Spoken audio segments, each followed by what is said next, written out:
Assalamualaikum warahmatullahi wabarakatuh. Waalaikumsalam. Apa Bang Bojo ini mic-nya bagus ya, mic emas ini. Hamdan wa syukran ilallah, sholatan wa salaman ala rasulillahi sallallahu alaihi wasallam. Jamaah yang saya hormati, ada sebuah hadis menyebutkan bahwa al-bakhilu min ummati man kintu alayya ismahu wa lam yusalla alayya. Wong yang pelit itu kata baginda Rasul adalah ketika namaku disebut dia sungkan untuk mengucapkan sallallahu alaihi wasallam. Nah, kita ulangi Bapak Ibu sekalian ya. Nabi besar Muhammad sallallahu alaihi wasallam.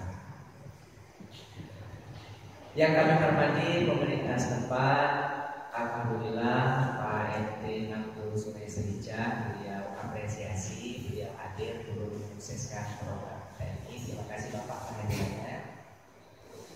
Yang kami hormati pula segenap pengurus masjid DKM Al-Quban 7, mulai dari pembina, ketua sampai kepada pengurus-pengurus yang lain. Terima kasih sudah diizinkan silaturahmi ke sini. Dan sudah rekor-rekor. Kita lihat kemarin Pak Ridwan sudah rekor masak Pak ya.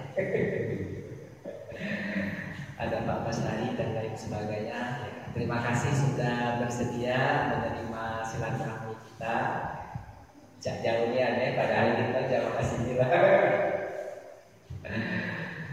Oke. Oh itu ada kamera ya. Hati-hati sebenarnya ya. Ibu bapak yang kami hormati, kemudian tokoh agama, tokoh masyarakat di wilayah Masjid Al-Quban 7 yang tidak bisa kita sebutkan satu-satu. Ibu bapak yang kami hormati, alhamdulillah kita bersama bersyukur kepada Allah telah menunaikan sholat subuh berjamaah. Spesial hari ini cukup berat perjuangan kita Bapak Ibu sekalian. Selain ngantuk, juga ada tantangan sedikit hujan, itu Pak ya. Kalau istilah Pak Bastari adalah pejuang subuh. Jadi beliau sering mengimbau kita untuk sama-sama menunaikan subuh dan memang berat menunaikan ibadah sholat subuh itu Bapak-bapak sekalian. Dibandingkan sholat maghrib, sholat zuhur, sholat subuh itu adalah sholat yang berat. Terutama bagi kita, mohon maaf, yang belum terbiasa. Tapi insya Allah bagi kita yang sudah rutin, sudah terbiasa, insya Allah tidak ada masalah. Ibu bapak sekalian, tetapi Allah itu memberikan pahala yang besar ketika kita sulit mengerjakan suatu amalan ibadah. Makanya dalam sebuah hadis disebutkan, inna idhamal jaza ma'a idhamil bala. Pahala yang besar di sisi Tuhan itu adalah kalau kita sulit mengerjakannya. Jadi saya bukan memuji-muji bapak-bapak sekalian. Hari ini kita luar biasa sulit untuk menunaikan sholat subuh. Mungkin kediaman kita jauh, kemudian ada tantangan hujan, itu kita sulit dari hari-hari biasanya, dan secara khusus dari hadis tersebut kita insya Allah sedang mendapatkan pahala yang besar di sisi Allah Subhanahu wa Ta'ala. Nah itu Ibu ya, insya Allah Bu, kalau kita ikhlas kita ini pahalanya besar di sisi Allah Subhanahu wa Ta'ala. Yang kedua Bapak, kita bersyukur juga karena kita tertarik dengan agama. Nah, ini ceritanya. Dan mohon maaf disampaikan bahwa ciri-ciri wong yang baik adalah sebenarnya banyak ciri wong yang baik. Tapi salah satu ciri wong yang baik itu adalah dia tertarik dengan agama. Ya bukan dengan pembicaraan, bukan dengan hal-hal lain, tetapi karena tertarik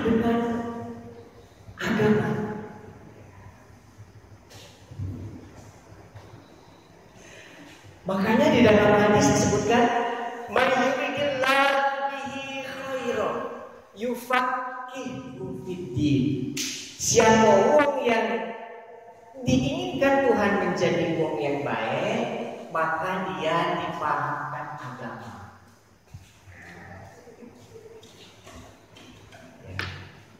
Silakan Pak. Ya, ini saudara kita, jamaah kita dari Lorong Salim, Bapak sekalian. Alhamdulillah. Jadi siapa wong yang diinginkan Tuhan Allah menjadi wong yang baik, dia itu tertarik untuk paham agama. Jadi ada kegiatan-kegiatan seperti ini ya, walaupun mungkin disampaikan oleh produk dalam negeri wong kita dewe, walaupun mungkin sekedar ceramah biasa, tapi ada ketertarikan dengan agama, pesan-pesan agama itu dia tertarik. Jadi itu kata Pak Ipan kemarin. Itu bagus Bapak Ibu sekalian. Artinya dalam sebuah hadis baginda menyirikan wong seperti itu adalah ciri-ciri wong yang baik. Dia tertarik dengan agama. Insya Allah Bapak-bapak sekalian, jadi ya kami mengajak betul, menghimbau betul kita galo-galo jamaah Masjid Aqobah ini, pemerintah setempat dan warganya, mari sama-sama kita kalau ada kegiatan-kegiatan agama seperti ini kita ikuti, karena itu adalah ciri bahwa kita itu menjadi wong yang baik. Sebab dalam hadis yang lain disebutkan ad-dinun nasihah.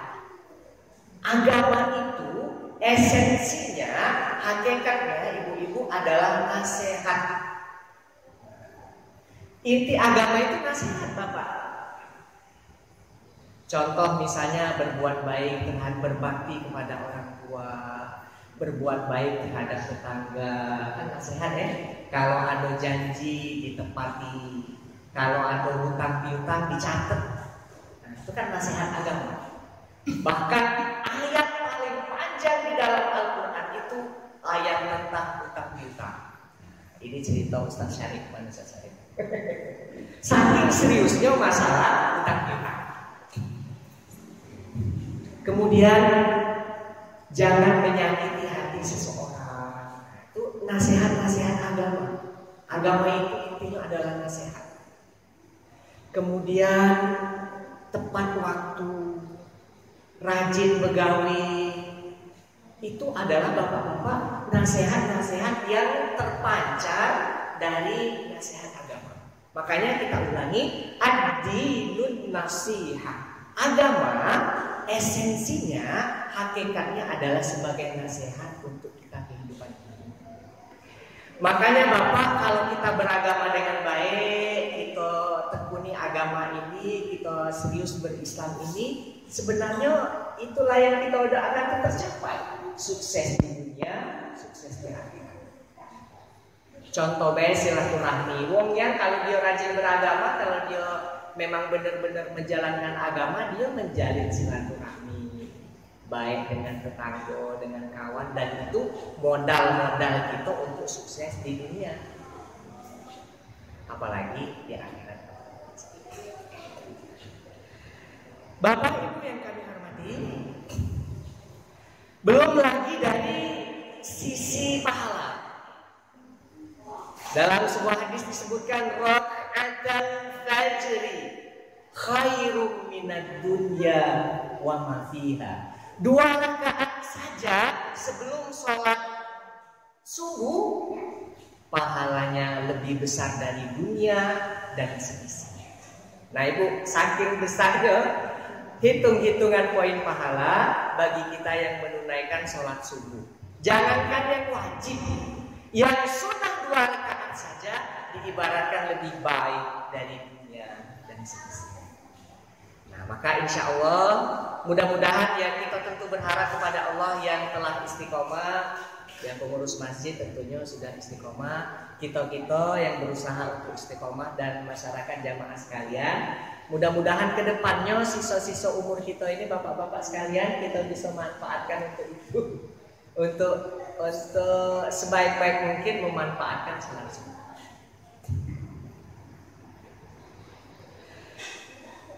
Bapak Ibu Sebenarnya sholat subuh itu ya bukannya program pengurus masjid, bukannya program wali kota, ya, adalah program dari Allah untuk mendidik kita agar kita ini bisa disiplin. Disiplin. Makanya kalau wong-wong yang disiplin sholat subuh, dia itu hidupnya teratur. Contoh teratur gini. Pertama, teratur dari segi kesehatan. Kalau kita sebelum menunaikan sholat subuh, Bapak, Ibu, biasanya kan kita ke kamar kecil, ke kamar mandi. Waktu ke kamar mandi kita, kalau istilah Pak Bastari itu adalah bongkar muatan dulu. Bongkar muatan, ya. Jadi kotoran dalam diri kita itu ketika ke WC kita buang. Ketika kita buang itu, Bapak, maka tubuh kita menjadi sehat. Lebih sehat lagi kalau pembuangan kita itu teratur waktunya. Misalnya sebelum subuh, ya kita pembuangan teratur. Maka itu sangat kecil kemungkinan untuk terjadi prostat, untuk terjadi sakit di arena pencernaan. Berbeda Bapak dengan wong ya sholat subuhnya itu kesiangan. Bangun-bangun tidur misalnya jam 9.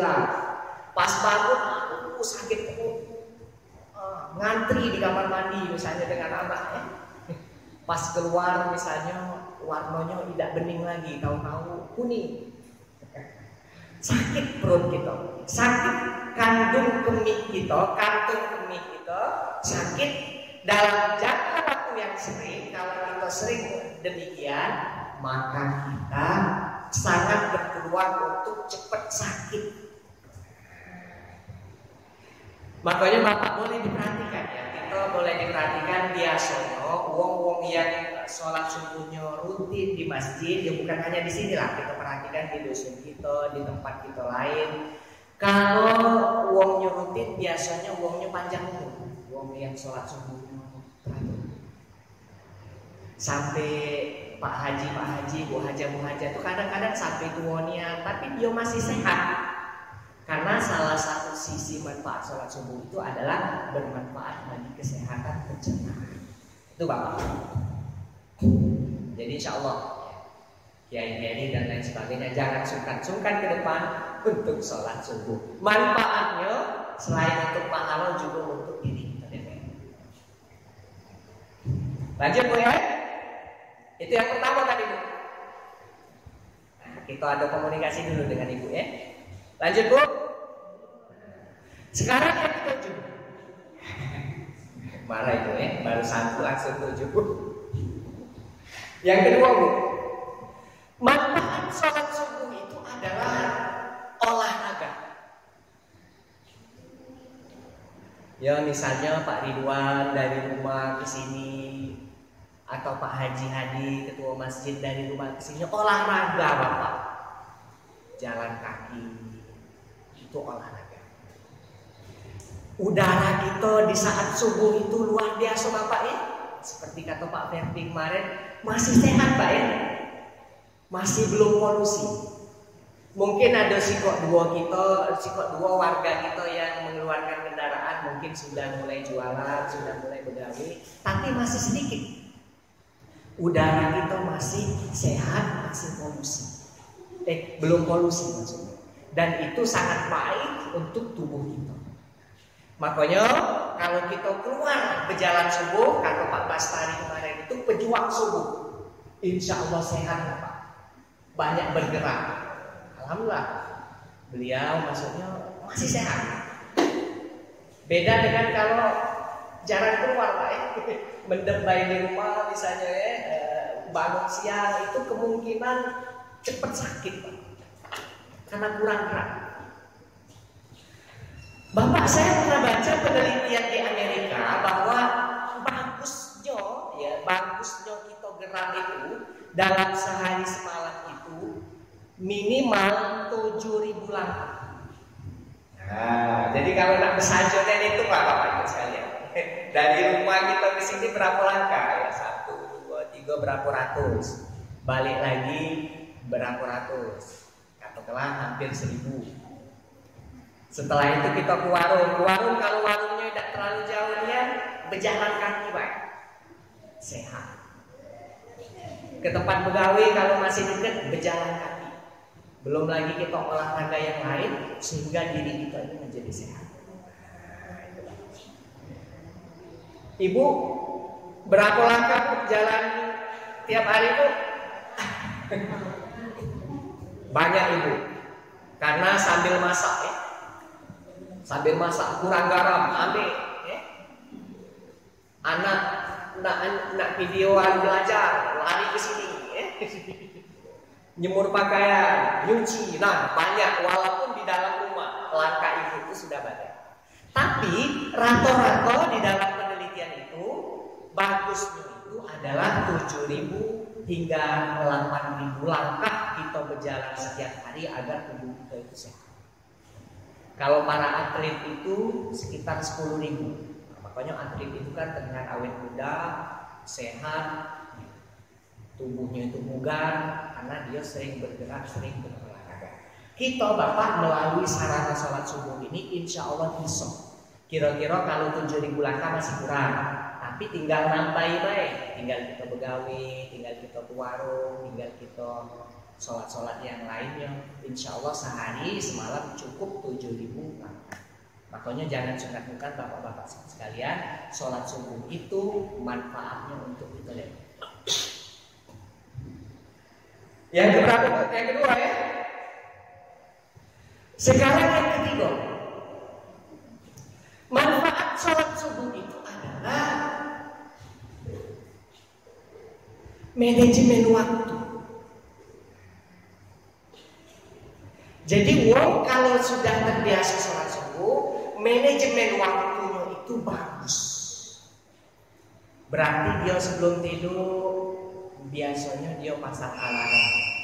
Atau mungkin ada sih kok dua wong jamaah kita, warga kita yang sebenarnya tidak pasang alarm karena sudah terbiasa dari kecil, dari dulu lah terbangun dewek. Nah bagusnya memang sebelum subuh sejenak berdoa kepada Allah, ya, bersimpuh di hadapan Allah, sholat tahajud, sholat hajat. Sholat tahajud dan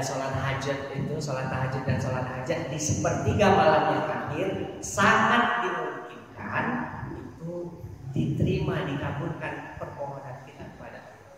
Karena pada saat itu sepi suasananya, ini kita bisa khusyuk, dan juga pada saat itu dikit orang yang berdoa kepada Allah, maka sangat dimungkinkan menjadi diterima. Mudah-mudahan kita rutin Bapak Ibu sekalian menerapkan ini. Ibu bapak yang kami hormati, manfaat sholat subuh yang lainnya adalah untuk kesehatan kita. Saya pernah mendengar dari mantan Menteri Kehutanan Bapak Ibu sekalian, juga pernah sebagai Ketua MPR, Ketua Muhammadiyah, Bapak Zulkifli Hasan Pak ya. Kata beliau, tempat yang bagus untuk layak dihuni itu dicirikan dengan 3 hewan. Agak bagus kalau di suatu tempat itu masih ada burung. Nah, Bapak Ibu sekalian, tempat tinggal itu kira-kira di Akobah ini masih ada tak burung? Mana Ustaz Syarif ya? Belum gereja. Ada Pak Haji itu burung ya? Iya. Nah bahkan galaan motor ini muncul. Sibuk rombongan pengurus masjid musik.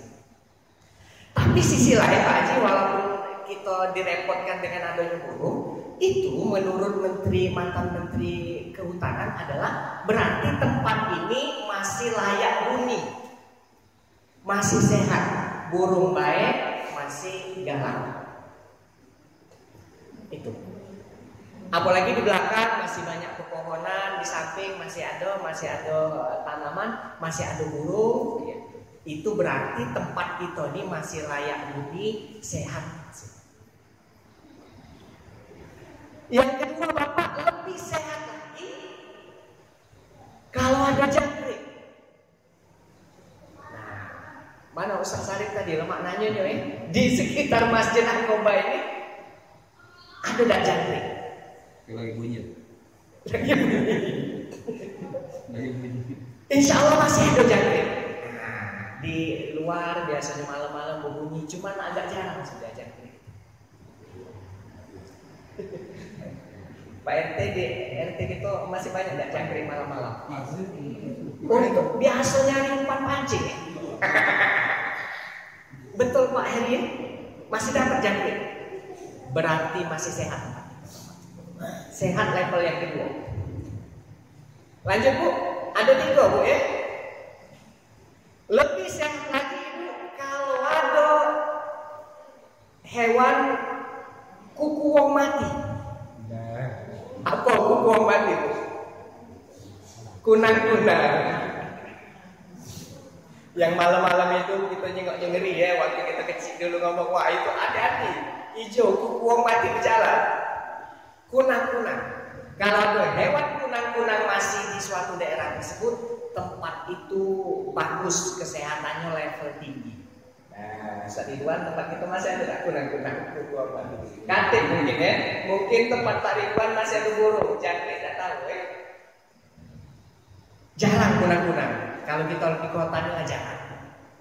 Mungkin di hutan di yang belum dibuka, wilayah yang belum dibuka. Atau kita di dusun kita, di kebun karet, di kebun sawit, nah mungkin masih banyak kunang-kunang itu saya.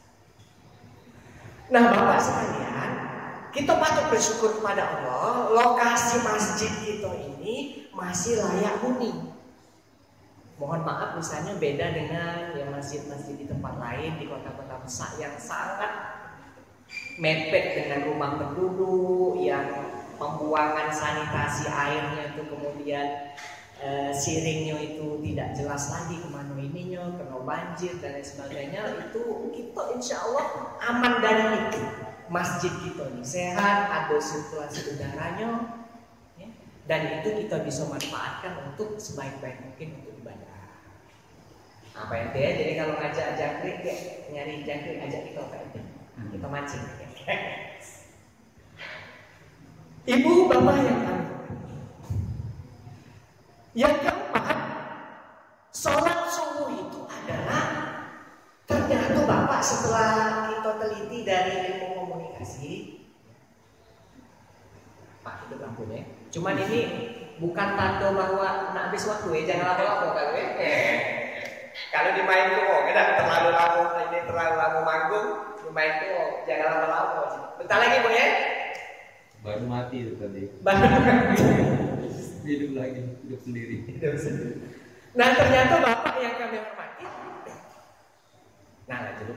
Ternyata sholat subuh itu adalah manfaatnya dari segi ilmu komunikasi adalah cara kita untuk bahagia rumah tangga Bapak Ibu sekalian. Mungkin Bapak agak kurang percaya dengan ilmu ini ya. Tapi yakinlah Bapak Ibu sekalian. Maksud saya adalah kita kalau di rumah terus ya berkomunikasi, maksudnya bertemu dengan anak, dengan istri, dengan cucu, mendem di rumah terus, tidak diselingi dengan ke masjid, ke musola, silaturahmi keluar, ada sisi bosennya Bapak Ibu sekalian, dan sering ribut antara keluarga. Kalau di rumah terus makanya kita sering marah dengan anak karena terlalu lama komunikasinya. Komunikasi yang bagus itu menurut hasil penelitian ilmu komunikasi adalah maksimal 30 menit. Contoh seperti saya ini. Ya saya sedang menyampaikan agama, misalnya materi agama, paling lemah nengoknya 30 menit. Lewat dari situ bapak-bapak mulai ada yang cak-cak nengok HP kan. Ada yang selonjoran mulai. Ada yang garuk-garuk, ada yang nyiwak keluar, ada yang nyiwak jam. Karena memang wajar maksimal komunikasi komunikasi itu 30 menit, lebih dari situ tidak lama lagi. Maksudnya adalah dengan kita sholat subuh Bapak Ibu sekalian, itu ada pergantian komunikasi. Di rumah misalnya kita tidur dengan keluarga kita, kemudian kita keluar sejenak Bapak sholat subuh, berganti komunikasi dengan pengurus masjid, dengan jamaah yang lain. Ada semacam penyegaran. Kita olahraga, berjalan dan lain sebagainya sehat. Balik ke rumah, ketemu lagi dengan istri dan anak kita, dengan suami, ibu, ada perasaan seneng lagi. Nanti seperti itu juga zuhur, keluar sholat, balik seneng lagi ketemu istri, ketemu suami. Asar demikian, maghrib, isya. Daripada mendebai di rumah, maka kusut buntu pikiran. Nah makanya agama itu mengajarkan nasihat. Agama itu hakikatnya adalah sebagai sebuah nasihat. Kita ini beragama ini banyak manfaatnya Bapak dan Ibu sekalian. Salah satunya adalah disyariatkannya sholat subuh seperti pada hari-hari. Kira-kira itu Bapak Ibu sekalian diskusi kita pada pagi hari ini. Insya Allah lain kali kita sambung. Kalau kita habiskan materinya, kaki tidak diundang Pak Haji lagi ke sini ya. Itu berkelakar kita. Nah, insya Allah ya kami berterima kasih kepada pemerintah setempat, Pak RT, tokoh masyarakat dan segenap pengurus Masjid Aqobah sudah repot-repot kedatangan tamu ya. Ada makanan pulau saja ya kita di sini ya. Ada 2 bungkus makanan ibu. Pertama biasanya makanan itu dibawa oleh tamu. Nah ini tamu tidak bawa makanan. Kedua disediakan oleh tuan rumah, ya, pengurus masjid yang menyediakan. Alhamdulillah. Nah kami tamu tidak bawa makanan, ya. Tuan rumah, pengurus masjid sudah repot masak buat makanan. Alhamdulillah. Dan bagi donatur, ya, bagi donatur yang menginfakkan hartanya untuk suksesnya acara ini, tentu kami ucapkan semoga menjadi amal baik Bapak dan Ibu sekalian. Amin. Ya Allah. Ciri amal baik itu adalah semacam kepuasan batin. Jadi walaupun tidak dipuji wong, walaupun duitnya berkurang atau berkurang, tapi ada kepuasan batin bahwa hidup kita ini punya manfaat bagi orang lain. Khairun nas ahsanuhum khuluqan wa anfa'uhum linnas. Wong sebaik-baik manusia itu kata baginda Rasul yang akhlaknya baik terhadap orang lain dan dia punya manfaat bagi orang lain. Nah, jadi ibu mungkin ada ibu yang nyumbang masa ini masa itu untuk suksesnya acara ini. Ya mudah-mudahan itu berkah ibu, bermanfaat bagi wong, bermanfaat bagi kita bersama Bapak Ibu sekalian. Saya pikir itu Bapak Ibu sekalian, mari mungkin kita tutup dengan doa kiranya acara kita ini berkah di sisi Allah Subhanahu wa taala. Doa kafaratul majlis. Subhanallahumma wa bihamdika asyhadu an la ilaha illa anta astaghfiruka wa atubu ilaik. Demikian, wassalamualaikum warahmatullahi wabarakatuh.